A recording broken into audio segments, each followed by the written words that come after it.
Good morning from the UK Column studio in Plymouth. We've got part 3 of our fascinating architectural series with Léon Krier, and I'm delighted to welcome him into UK Column studio this morning. We're going to have a fascinating discussion really about some of the bigger city developments.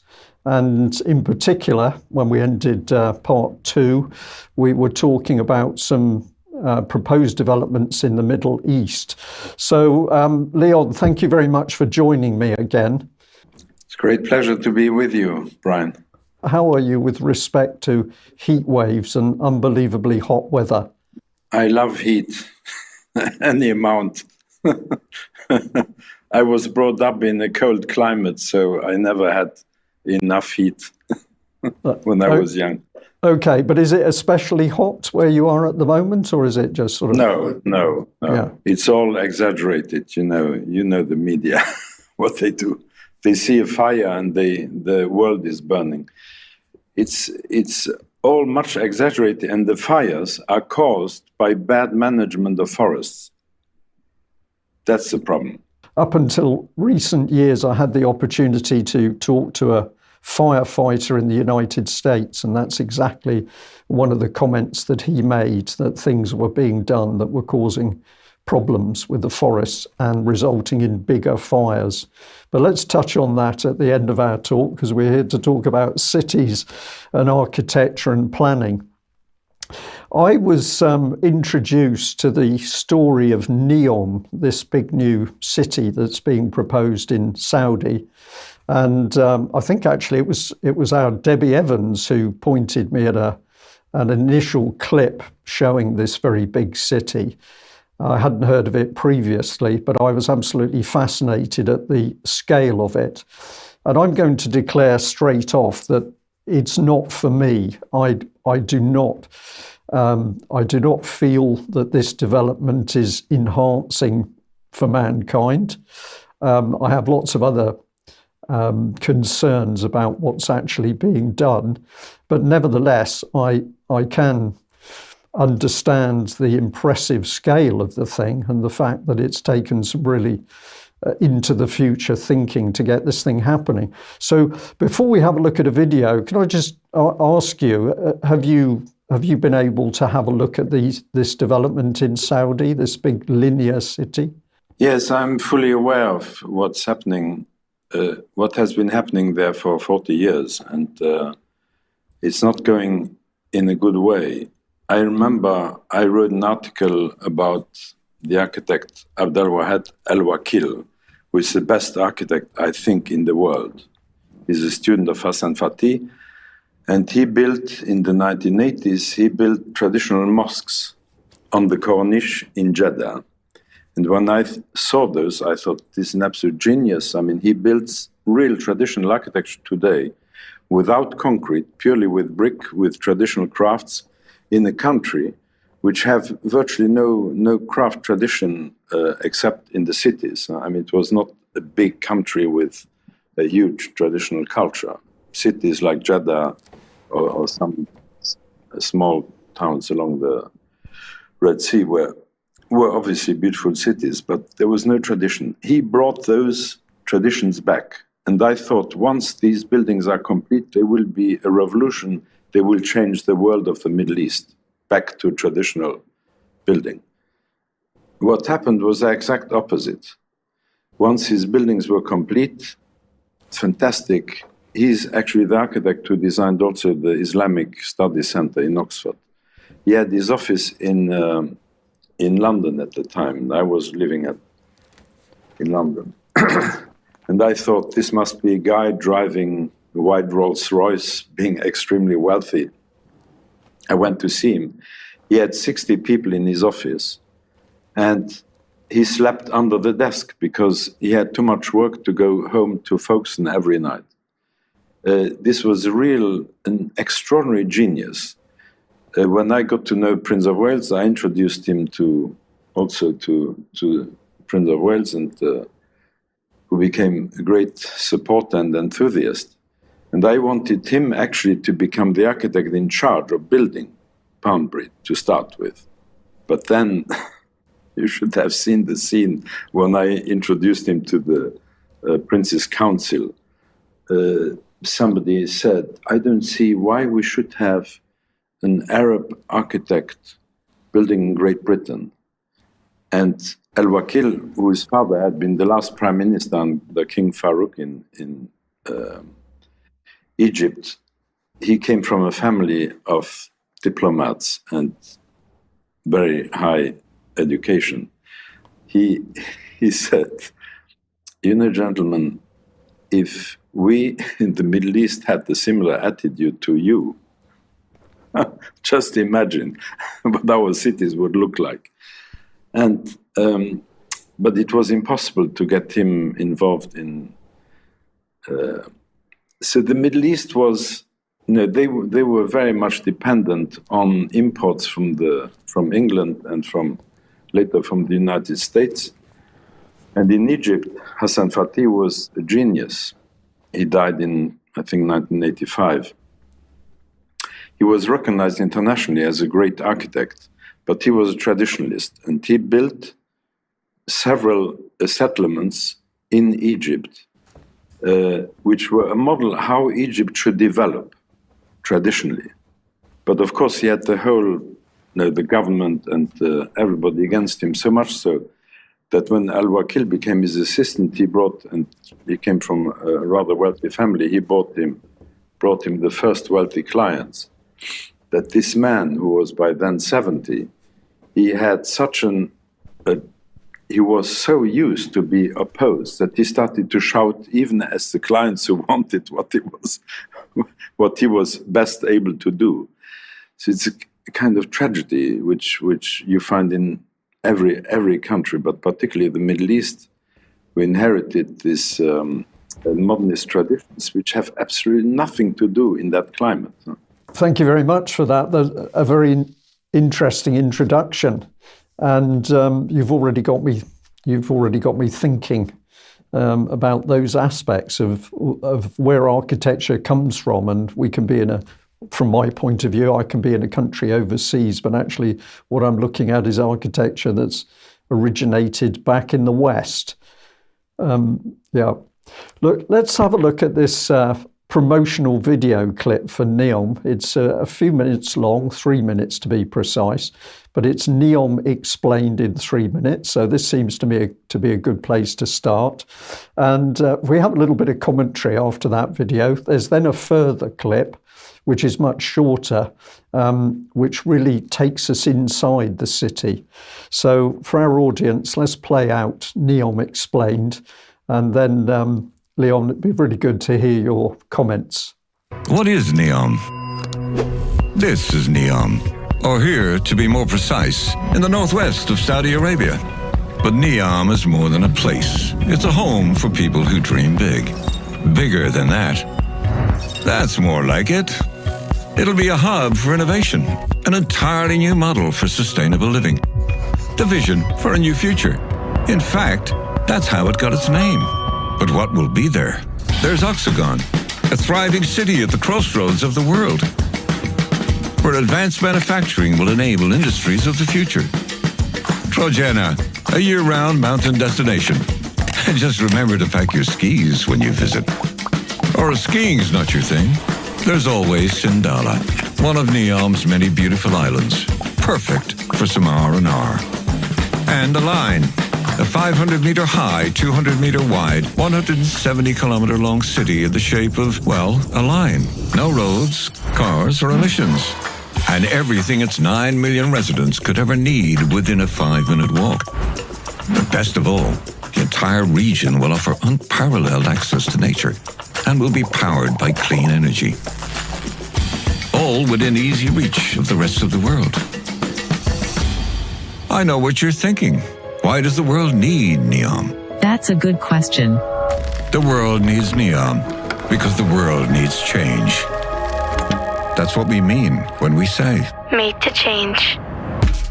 Neom represents a global opportunity for one, changing how the world does business by making the region a special economic zone, easing the way for entrepreneurs to blaze their trail. 2, changing the way we live our lives with preventative healthcare and the highest standards of livability. Sounds nice, right? And 3, changing how we look after nature and our planet. Because without this, what use are 1 and 2? But how will Neom achieve these aims, you may ask? Within Neom are 14 sectors, spearheaded by the world's best talent. Each sector has been designed to advance technology and push the very limits of human knowledge. Imagine Neom as a prototype for a better future, a future for all. One being built to last. Sound good? Great. So when the world asks, what is Neom? You'll know to answer that Neom's a place that'll change the way we live on this planet. Simple, really. Well, there you have it, Leon. What's your view on that hard sales pitch? Well, it's a typical euphemistic nonsense, which is now one sells the most unsustainable ideas with the idea of sustainability. And, there's somebody who grows coffee in Guatemala told me that in order to grow coffee, you need to respect 3 conditions. One is climate, one is altitude, and the other one is soil. I happened then I thought that was the best formulation actually for traditional vernacular architecture around the world. It's these 3 conditions which have dictated the form and the style and the character of settlements and of architecture worldwide until industrialization and synthetic materials and methods, mechanical methods started to take over. And in a way, Neom is the epitome of absurdity. I mean, there have been many absurd projects, utopian projects in the last 100 years, but this is a kind of the most hubristic and absurd, and also not only the music or what goes as music, all the promises which nothing, will corresponds to reality. Because it has this kind of architecture. This depends entirely on fossil fuel, on cheap fossil fuel. Now, maybe that future politics of Saudi and Middle East will try to keep the rest of what is left of fossil fuels for themselves. But even that wouldn't allow this to function for any period, any serious time. That is why I always say that even if we had enough fossil fuels forever, if there was no limit to fossil fuel availability, we should still use traditional design in cities and architecture. And it is actually because of this project and one sentence of when President Trump menaced to bombard heritage sites in Iran if Iran wouldn't behave, according to American wishes, that I started to think we have to do something about it, because clearly there is no model in the Middle East, neither in Iran nor in Saudi nor in Egypt, except those early models of Hassan Fatih, how one should again build in these countries. There's a small experiment which is actually very, very good, is the revitalization of the historic area of Jeddah, which is done by a Lebanese architect, Mohammed Mamoui, which is absolutely masterful and in the best traditional sense. But other than that, I don't know any example. And that is why I thought, we need to set a model, because my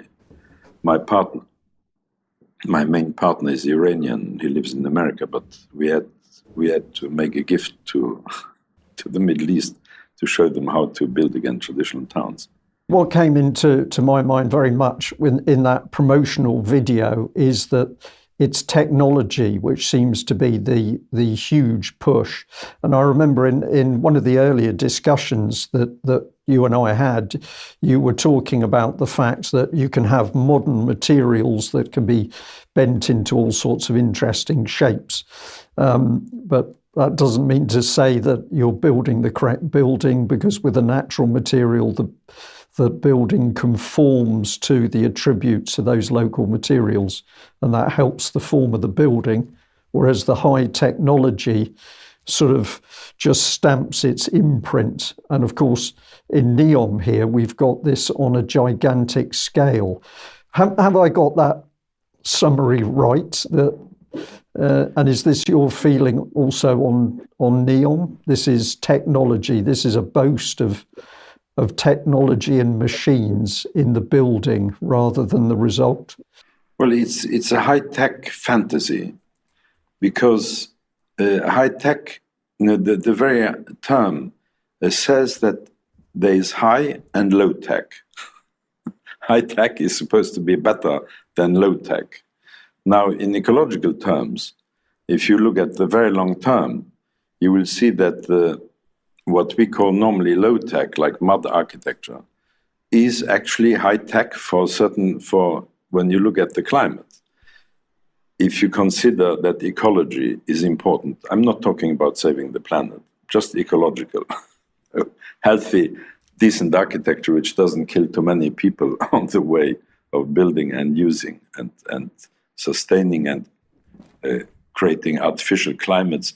I mean, ski slopes in Saudi, it's the most idiotic idea you can. But people, certain class of people run with this because they find it exciting and new. And so I think it's really that the whole terminology has to be revised. Also, what is high tech?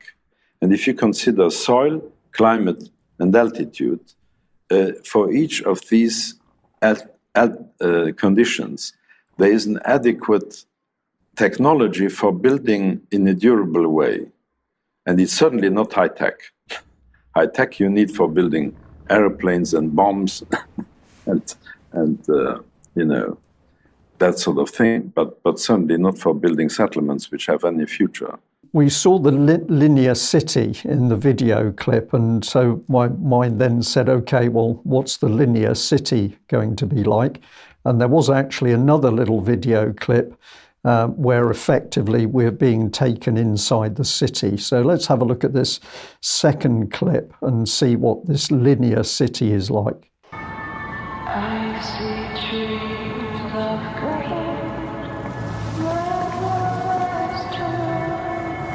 and I think to myself, what a wonderful world.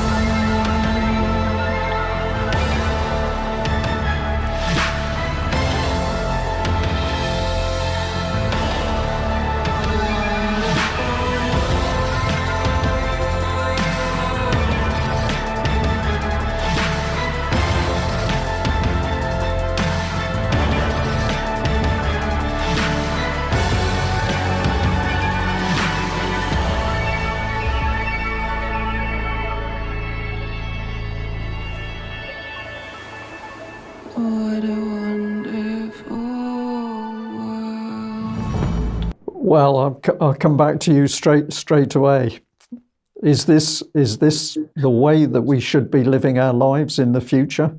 Well, it's clearly a high-tech fantasy. It has promising nature in a linear city, which is neither a town nor a countryside, and with this fake green hanging everywhere, which is more like an exhibition display than real nature or urban parks. The very idea of a linear city was based. There were projects like that in the Soviet Union in 1920s, and also developed by Le Corbusier, the famous Le Corbusier, in a linear city, and which would be country long, stretch along the country, because the only idea, the driving idea for the linear city was that you have a system of fast rail and car of transport and person circulation of people and hardware, that would be the rational response to, you have just one line and you have all the amenities which belong to the city plugged onto a line. The city is exactly the opposite. It's always a network of spaces which settle as small as necessary a territory to allow to be fed locally, to have a community which is strong enough to be and large enough to give reason to a city, which is to produce ideas and hardware which the countryside, which agriculture doesn't produce, and it's the exchange between countryside and city, which created traditional towns. So that to have a city of a certain size, you needed a certain size of agriculture depending on the quality of the land around it. Now, because of mechanical means of transport, we have overstretched those distances that we have now. My fruit salad in the morning has mango from Costa Rica. And that is, if we look at the logistics of a whole society, which is so overstretched that it cannot be sustained over a long period of time because it's entirely dependable, again, on fossil fuel, And therefore, I think if we want to manage intelligently the fossil fuel which we have left, which is a very precious material, I think we should build traditional towns and use the car as little as possible, but still allow travel, but not for necessary, obligatory daily purposes, which could be done on foot. I picked up in that last little, or was it the first clip? It was the first clip. It actually said very gently, everything you need will be within 5 minutes. And I thought that was very interesting because, of course, that's even shorter than the 15-minute city which we're talking about at the moment. So my mind then said, does that mean that people are just going to live in this little tiny bubble around their apartment within this linear city? Everything you need is 5 minutes away. So is there interaction in the city outside that little bubble or not? Relying all on extremely fast transit. So you could actually change, if you get bored with where you are or with what you are doing or with the people you are surrounded with, you can then change, go very quickly to another set. But 100 kilometers is a long way to have the same sort of section, 500 meters high. I mean, who are these people? 200 meters wide. It's ridiculous. It's a ridiculous concept. And on top of it, the line outside will be mirrored. It's mirror. So actually, when you are in the desert or in the mountains where this goes through, you wouldn't see it. That's the idea. You wouldn't see it. Imagine the cleaning bill after a sandstorm mirrors need to be clean, otherwise they look sordid. But it's all these ideas which are promises which never once realized, they become banal. And that's a tragedy. Yes, the euphemistic propaganda with which these projects, like not only like Neom, but also the new capital of Egypt, which still has after 10 years of building, has no name. It's called the new capital of. When you look at them, they were promised with this incredible propaganda, but when you then go to visit them, you think, is it? It's the same kind of euphemistic propaganda with which the English new towns were promoted after the war. And you go to see them like Camber North or parts of Glasgow, which have been redeveloped, and it's just sordid, or even of London. And it's had nothing. There's no promise. There's just terrible disappointment and slumbery. I really think that is why Prince of Wales was so important, because he was the first public person to call that bluff. that he wouldn't accept anymore the propaganda, and said we have to do things which we have to do to build environments and cities which people will love without this propaganda. Yes, this is an interesting point, because I can recognise that there was a change in architecture after the pressure that he put out very publicly. Even in minor housing developments, from a uniform estate of houses, where each one looked identical, usually in rows. We started to move towards housing developments that would at least attempt to soften the whole design. So we might have them laid out in curves or little closes, but also with subtle differences between the houses, some bigger than others, some going to be 4-bedroom instead of 2-bedroom, whatever it was. But I've been around long enough to have seen some of those changes, and also to see some of the changes in buildings in cities. But we still seem to be overtly swamped with buildings which, when I look at them, I think that cost was the only issue. And this then comes back to who has the power to control the development of our cities. One question, or one place that takes us, is that does it take us into the territory of the global mayors in the future? Because we're seeing all of this policy created at the moment that we're not going to deal in terms of nation states, we're going to deal in terms of cities. And it's almost that we're going back to a city-state system worldwide, where big, powerful cities are going to be the equivalent of big, powerful nations. Yes, that is one of the mysteries, which is not well explained. Why, for instance, nation states have developed these enormous capitals, either of administration or industry, like Rome and Milan, and everything else becomes a desert or becomes periphery, or in France, Paris, basically Paris, and then the rest, maybe Lyon and Marseille a bit.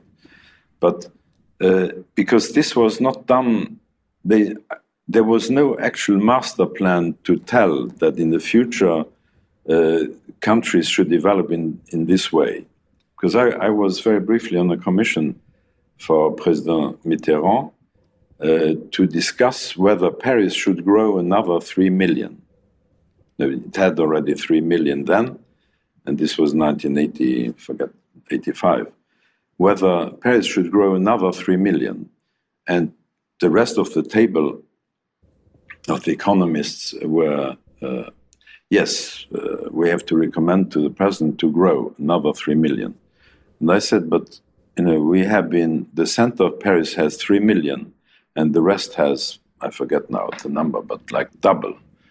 But the rest is really awful, built after the war.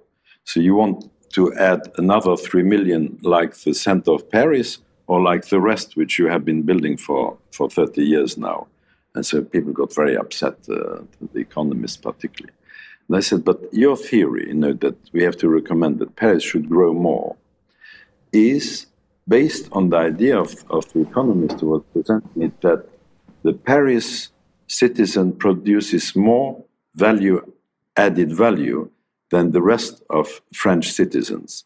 So I said, but let's then be logic. If that is true, then let's move the whole of France into around Paris. Because why then keep the rest? And so there could not be a serious discussion, because all these phenomena are to do with growth models which nobody controls, which is massification. And zoning, as far as territorial zoning goes, is the geographic instrument of planning massification, which doesn't allow variety, which creates uniformity, architectural uniformity, financial uniformity, class uniformity. The rich live separate from the poor. And it is this kind of division in society which is now is exploding. It's no longer controllable. And there are all these unbelievable violence which can explode so far, still under control, but which in the future we have absolutely no idea where something, where violence can grow to civil war, because the potential of frustration and violence is so that we may face civil wars soon. And Ukraine is another of these examples. How hatred suddenly can be fostered to such a point of violence that you send the whole people into its own perdition just because they hate the Russians, for God's sake. No. And they can't win. Is it the case, if you're talking the economists, next to the economists for me are the money men, is it that the economists and the money power is now so powerful that they are calling all the shots on how our cities and our societies develop?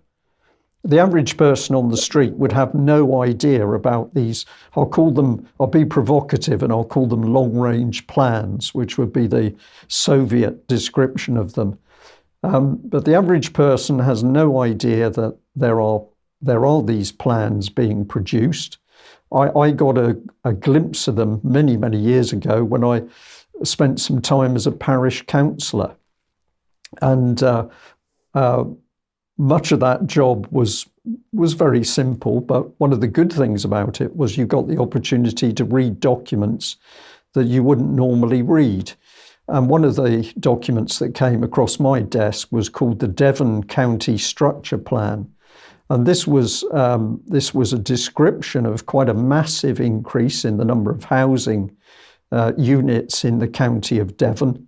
If I remember correctly, it was I'm going to say 300,000 new houses to be built in a particular time. But when I read through it, what I was interested in is that there was lots of talk about house building. There were relatively few equivalent paragraphs, not even chapters, on transport. So all of these houses were going to be built. But if you said, okay, well, how are people going to travel? They were inevitably being forced back onto the existing road network. And to my astonishment, really, there was almost nothing being said about railway upgrades in order to provide other forms of transport. And so I ended up with a group of people that challenged some of these ideas in the Devon County Structure Plan. But also I took the trouble to speak to some of the, to follow some of the data and the statistics and the projections back. And I ended up speaking to the government's actuary teams. And they said something very interesting to me. They said that their forecast on the number of houses was based on the forecast on the number of people that were going to be in Devon and Cornwall. But their statistics, once they'd produced their projections, went into a central UK government arena where they said invariably the numbers increased. Somebody else interfered with their data and the projections increased again. And so the lady said to me very nicely, so I have to say to you that when you read the statistics in the Devon County Structure Plan, some of those bear no relation to the projections that we gave the government in the first place. And I was intrigued by this because all of a sudden you started to realise that this was quite a complex process going on, but also there were grey areas where nobody quite knew who was driving it. I don't know what your response to that would be. Well, I think you have that in the, there's something about the Club of Rome, the limits of growth, which now everybody, at least on our side, is very critical of because nothing came true of what they predicted.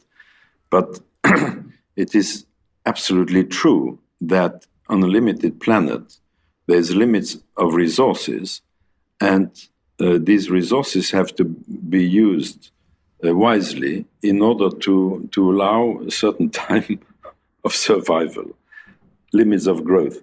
Because the limits of growth, we have now economies which are used to grow at certain percentage.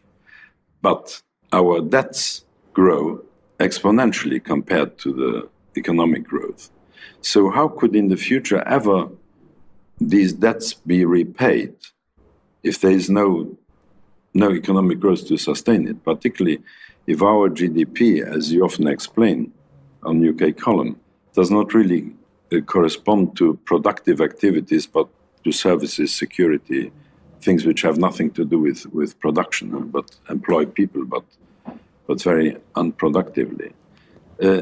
You have that also, and bureaucracy which sustains these, and statistics which sustain this model of growth. They have they are not infiltrated personally, but they are everywhere. For instance, I planned with my brother, we planned the new Cité de la Justice, which was planned. The numbers of offices and rooms and auditoria were planned by a planner. The program was planned by a planner in Brussels, who interviewed lawyers and justice administrators and judges and so on. You know what happened? Between 2000 and 2007, where we planned this, the program had doubled for a country which had stayed the same population. No. And so it's inevitable that there is this kind of planning which goes on does not have a kind of overall benevolent scheme to make things better for the future, but it's sectors growing for each other, and you pointed it out. 300, 500,000 more houses, what about the roads? Because these houses which are planned now, whether it's in Devon or in Yorkshire, they are imposed by government, the numbers, but what about the roads per year? Because none of these houses is built in a town where you could walk in 5 minutes to your work. Everybody has to use either public or private transport today in this setup. And that is why we need some concepts which would balance. You have first, that's why I say, I wrote something about this, that science have advanced enormously in the macro scale or the micro scale, looking into microscopes or very far. We know now a lot about things which we had no clue about a century ago. But as far as the environment goes, as far as our own countries where we live and where we use the soil and the air, we know virtually nothing about it.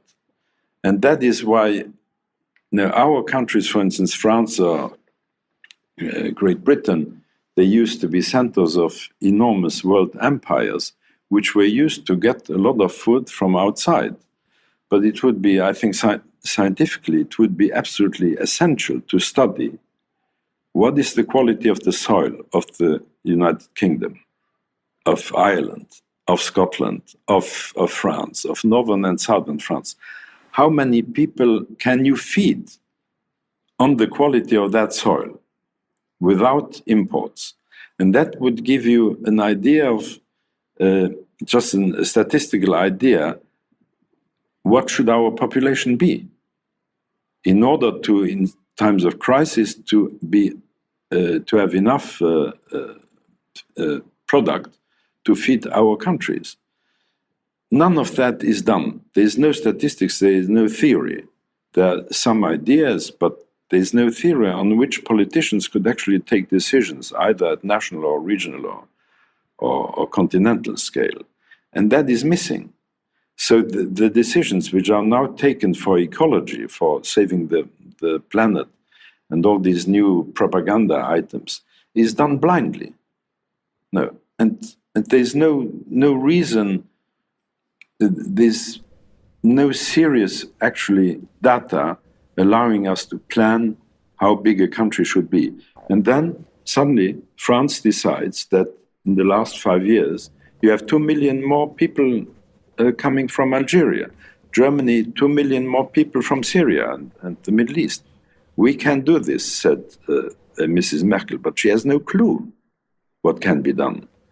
It's only preparing these imbalances of having suddenly too many mouths to feed in countries which don't have the soil nor the imperial might to feed these countries. It's just irresponsible. But I don't have a solution, but I think this theme must be addressed, that how much land do you need to feed one person? And what quality of land? And then see, for instance, what would be the sustainable population for different countries. This is a very good point, and I had lots of things going around my mind. The first thing was that, of course, the policies that we see coming across are increasingly not to do with nations. They are to do with, well, some of the descriptions tell us it's a global village. It is globalization. So the people who seem to be driving the world agenda always come back to the idea that we didn't bother with individual countries. We're only going to deal with the idea that we're living on this planet lost in a very big space. And so their descriptions to me automatically mean that they are not focusing on something which is common sense to you, which is how much can a country grow in order to feed its population. And then I can also bring in the fact that, of course, alongside the high-tech global cities, we've got the idea that food will not be grown in a natural sense. Food will be produced in a laboratory. High tech will solve the food problem. It will be grown in a laboratory, or it will be insects kept in volumes and on a scale that we can't even imagine.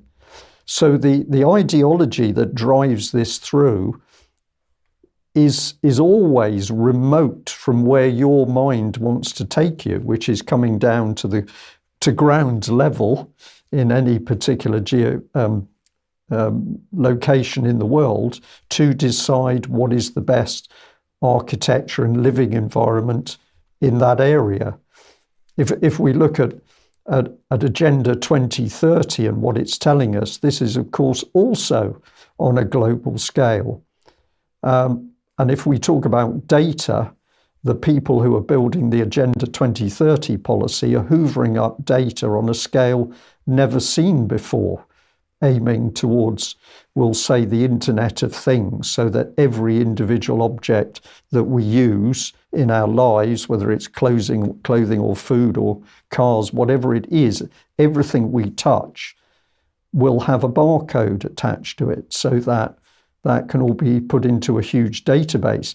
So I see at global level, the data is being sucked up. How much food is being grown in a particular region, what type it is, what quality it is. But that data doesn't seem to be then put back for beneficial use at people at local level. It seems to stay within the globalist mindset. You're absolutely right that there is clearly a master plan, whether it's expressed or whether it's organic, to the kind of power structure which we have now, is that what we see is the high-tech future, which goes towards synthesizing, having not only synthetic, because what changed architecture and town planning was mass transport, mechanical transport, and synthetic materials. Virtually 90% of building materials which are now used in architecture are synthetic. They are products of industry, of industrial processes, extremely needing extreme energy use for creating these synthetic materials. And the same, but they create uniform materials, and which you don't have in nature. Nothing is uniform. Everything, even similar things, are different. And that is what defines character, regional character, as far as plants go, as far as building materials go, as far as climate go.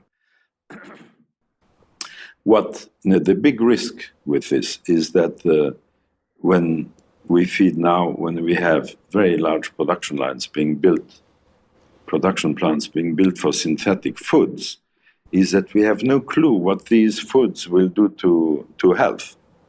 because they are basically experiments like the so-called vaccines, which are experimented on the world population. And the consequences we know will be disastrous, whether believe in high tech or not. We know that experiments where there is no experience will lead to terrible, unforeseeable health problems and social problems. So there is a movement, for instance, one of the founders of the New Urbanism, a colleague, Anders Douani, he wrote a book for the Prince's Foundation called Agrarian Urbanism, which I think I may have mentioned, which shows how, with building small new towns regionally, how then agriculture can be rebuilt as small-scale enterprises, allowing not just gigantic farms, but also maybe a lot of people are interested in being peasants, growing foods. No, and all that individual enterprise has been, and individual talent is now cut from possibilities to exploit their talent, either to grow foods, to build buildings, to make artwork, and so on. And because unexpressed by, and the only one who is really in the Davos group who still talks about craftsmanship and scale prompts is the king. No, unfortunately, he has very small voice in that band of criminals. Huh? And therefore, I think planning towns is so absolutely central, because zoning, for instance, when you take a typical town 1,000 years ago, which would be founded either in England or in Silesia or in Italy, you would have for a town, let's take 100 acres. You would have hundreds and hundreds of different building sites of different sizes, which would allow small, poor families or richer families or institutions or governments or administration or storage or for animals and so on. And the image of those, purely the lots, when you look at the plan of medieval town or a Roman town as it was founded, just the sizes of lots, the numbers of small, medium and large lots is colossal. It's just hundreds and hundreds of different size lots, which allows the different ambitions in these towns to build their house or their factory or their manufacturing and so on, or their schools and so on. Now, when you look at planning, it's just zoning plans. They are just large colored areas, which are area planning, which generally is of one function, and which allows in areas which are many, many hundreds of acres of hectares, only to have houses. In others, only to have shopping. No. And those are sizes which are only addressed to corporations, large corporations, which can buy, finance, and realize these buildings. Whereas a traditional network or offer of building site would allow this microcosm of many different ambitions to become citizens, build their house in the city, produce things in the city which the town needs, instead of planning. What is happening now in Ukraine? You heard Mr. President Zelensky inviting BlackRock and all these gigantic companies and to take over the rest of the country, to plan for the future, which will be the breadbasket of Europe. I don't know. But there will be no small-scale architecture. This will be done by robots, and because that is robotization of these bullshit jobs, which I mentioned last time, described by David Graeber, that most of these jobs will be performed in the future by robots.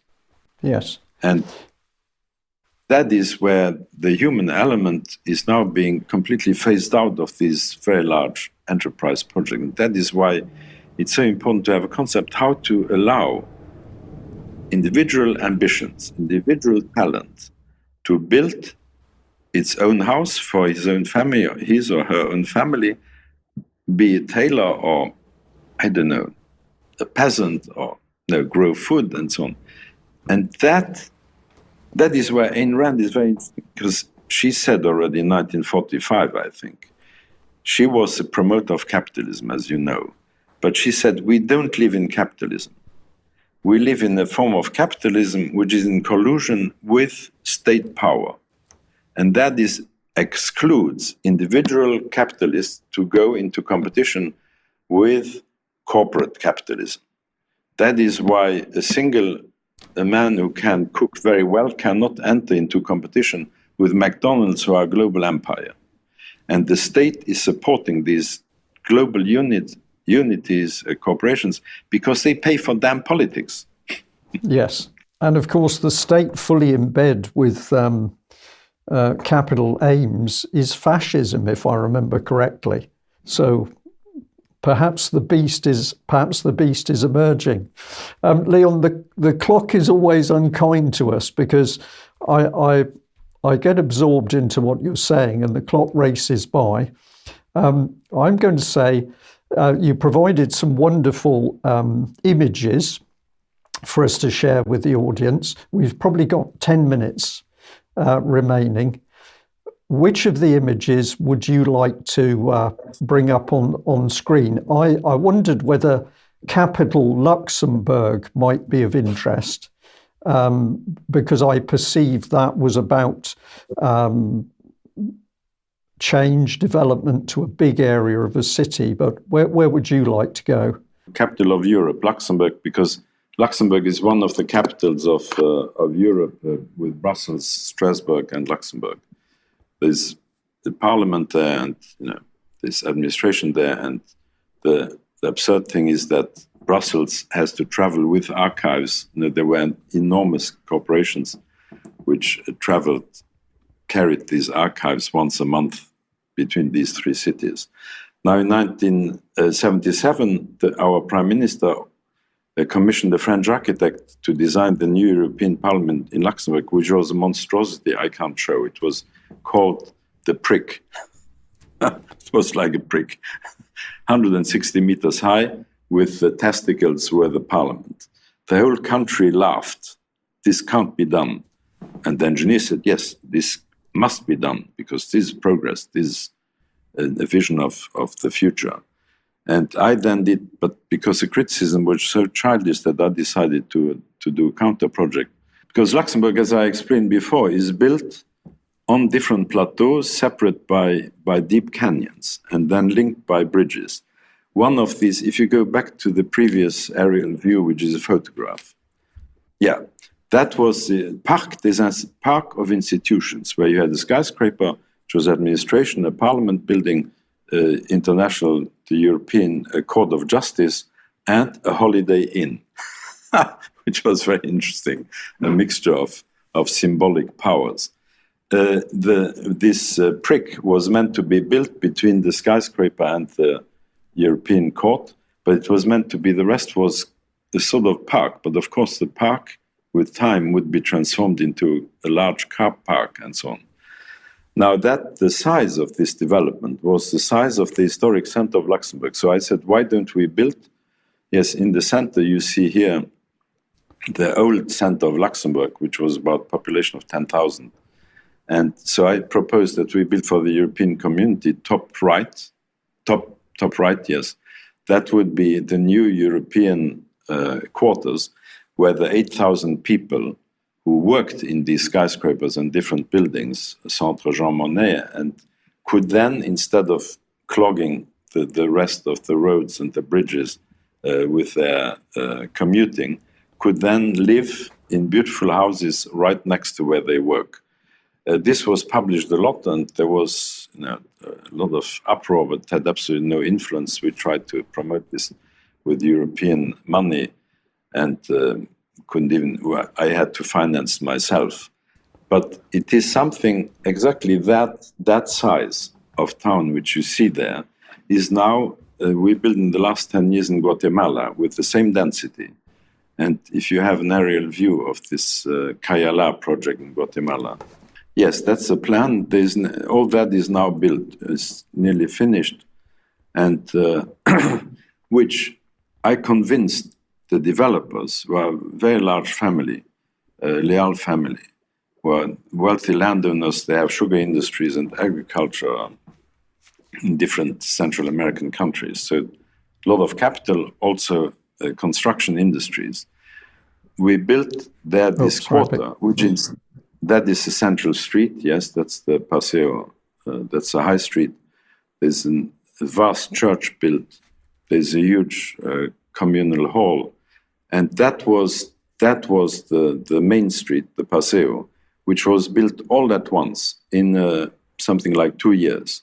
And that is the interesting thing, that you have the campanile of the church, you have the public hall, that you had virtually within 2 years, you had the feeling here is already a town, even though the rest of the town only followed in the last 8 years now.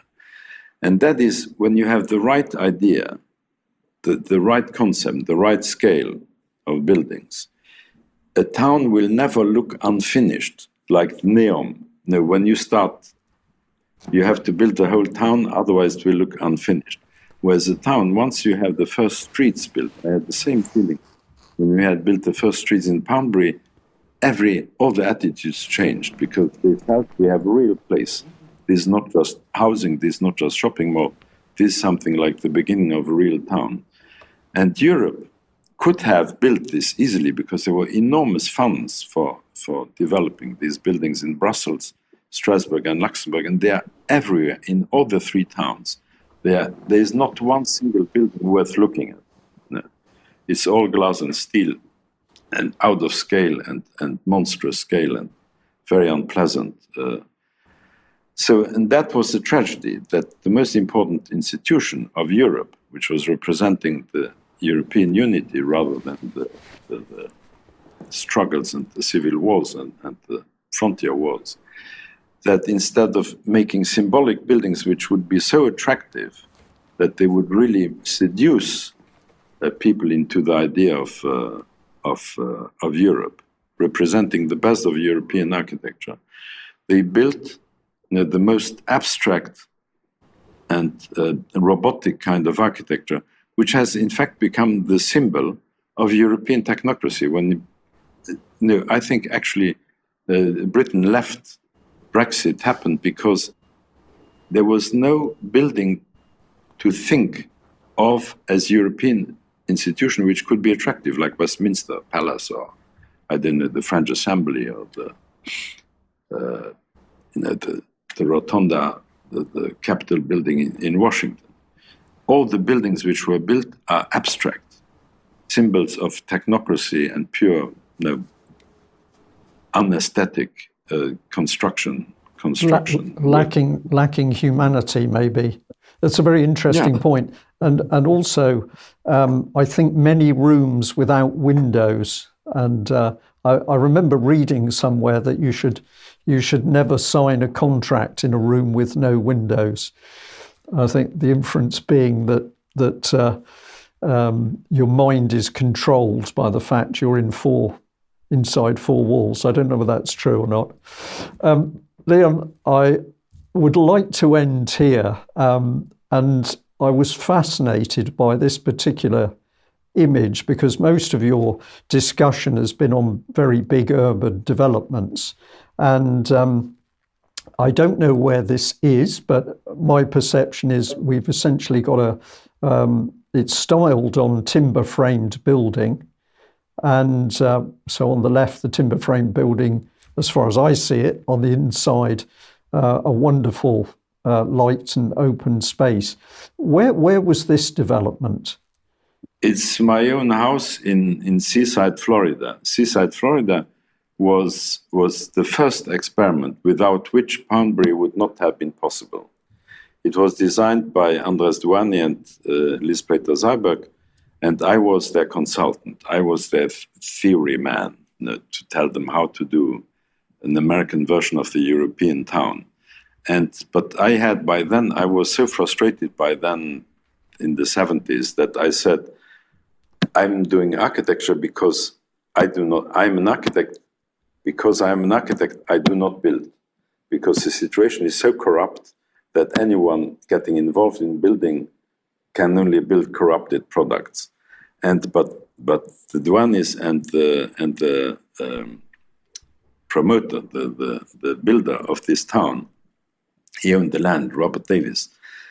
They came once to take me to the airport in Miami. I went there for a lot of lectures, how to make towns and so on. I was their guru. And they said in the car, now, Leo, you have to come to Seaside because we have now the conditions where you cannot refuse to build. I said, let's see. So I went there, and it was so nice that they gave me, for my consultancy fee was a piece of land. And I built my own house to show what this town should be like. And of course, because the traditional architecture of the area was timber frame, I used that because the good ones still had in the area good craftsmen, or because all these projects, neo-urbanist projects, which were created by Duani and Polizoides, all these people in America, there are many good architects now, that they always study what is the local vernacular, what has been building for the last 200 or 300 years, and then establishing the style and the technique, and then generally find also the craftsmen. And living in that town while it was built was very pleasant, because the noise of small building sites is very different from very large building sites. Yes. Of hammering and the screwing.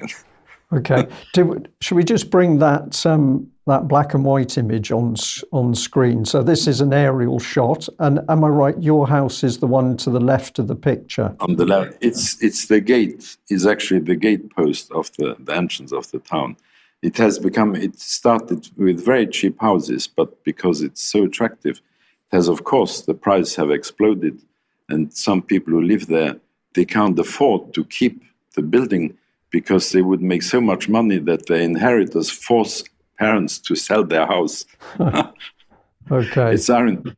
But this is not unique. There is now many of these projects, I think over 100 of these projects, which are now built, some of very great quality and very, very pleasant. Okay. Leon, I'm sorry to say we must end there, but it's been a fascinating journey again, all the way from the desert of Saudi Arabia through to American traditional wooden buildings. So that's been utterly fascinating. I'd like to thank you very much for giving me another hour of your time. It's been wonderful. And I'll just to leave, we often ask this, what would you like to say to our audience? What would you like the UK column audience to be doing in order to enhance the built environment and architecture? Well, I think that your audience, from what I guess, are people who are very much still believe in common sense. And most people still retain what is beautiful. And when somebody tries to convince you that something is beautiful which you find ugly, you have to mistrust that person, because beauty is something which is self-evident. You don't have to explain or change your mind about something which has to do with beauty. Yeah, wonderful. Thank you very much for that. And thank you so much for joining us again. I'm going to say bye-bye to our audience. And Leon, it's been wonderful. Thank you.